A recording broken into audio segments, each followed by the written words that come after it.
Bihar BJP अध्यक्ष सम्राट चौधरी ने राज्य के मुख्यमंत्री नीतीश कुमार और आरजेडी प्रमुख लालू प्रसाद यादव पर बड़ा हमला बोला है।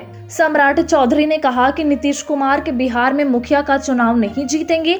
वहीं आरजेडी प्रमुख पर बड़ा आरोप लगाते हुए सम्राट चौधरी ने कहा कि किसी नेता ने रेलवे को बेचा तो उसका नाम है लालू प्रसाद यादव।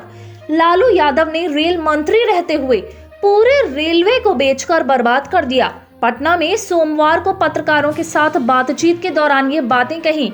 सम्राट चौधरी ने जेडीयू पर निशाना साधते हुए कहा कि सही अर्थों में जदयू राजनीतिक दल नहीं, गैंग है। उन्होंने सवालिया लहजे में कहा कि जदयू के राष्ट्रीय अध्यक्ष को पता होता है कि नीतीश कुमार क्या कर रहे हैं, प्रदेश अध्यक्ष को पता होता है कि मुख्यमंत्री क्या कर रहे हैं, यहाँ कुछ पता नहीं होता। उन्होंने कहा कि नीतीश सरकार में जमकर सत्ता का दुरुपयोग हो रहा है। जेडीयू अध्यक्ष ललन सिंह द्वारा केंद्र की सरकार पर सत्ता का दुरुपयोग करने का आरोप लगाने संबंधी प्रश्न पर सम्राट चौधरी ने कहा कि नीतीश कुमार की सरकार सबसे ज्यादा सत्ता का दुरुपयोग करती है।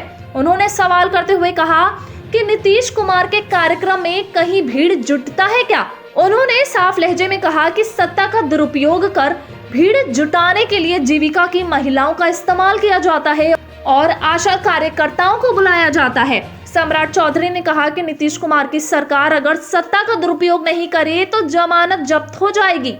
उन्होंने चुनौती देते हुए कहा कि अगर उनमें राजनीतिक हैसियत है तो राष्ट्रपति शासन लगवाकर चुनाव करा के देख लें, जमानत जब्त हो जाएगी। नीतीश के यूपी के फूलपुर से चुनाव लड़ने के संबंध में पूछे जाने पर चौधरी ने कहा कि बिहार में तो मुखिया का चुनाव नहीं जीतेंगे।